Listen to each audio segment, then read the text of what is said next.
Sup guys? Naghahanap ba kayo ng mapurmang brake lever para sa inyong scooter, particularly dito sa PCX 150 and 160 at yung may kasama pang brake lock para may additional safety tayo sa ating motor? Well, check this out! At sa video ito, ituturo ko na rin kung paano i-install tong ating brake lever. Alright? Kaya stay tuned!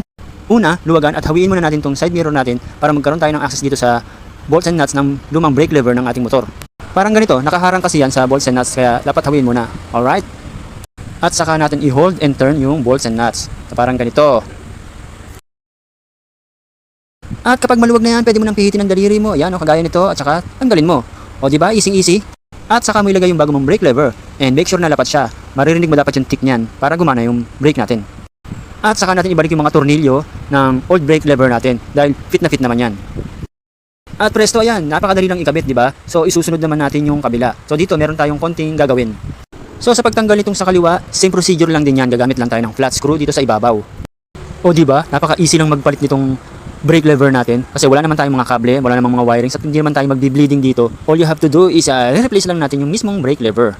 Sa pagkabit naman nito, make sure lang yung tip nitong brake lever nakapatong dito sa sensor ng tail light. At yung kabilang side naman dapat nakalapat dun sa mismong brake disc, dun sa yan o, dito, yan.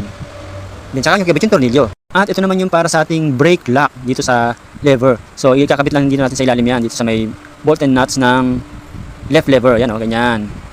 Ang purpose kasi ng brake lever lock is stable lang tayo if ever na nasa palusong o pababang lugar tayo. Alright, naintindihan nyo? At ito lang yung pipindutin natin para mag-lock yung ating brake lever. Yan, ganito lang yan. O, di ba? Tapos press nyo ulit para mag-unlock. Ganun lang. Ang cool, di ba? At heto, all set na ang ating brake lever. Kulay green ang napili ko kasi para maiba naman.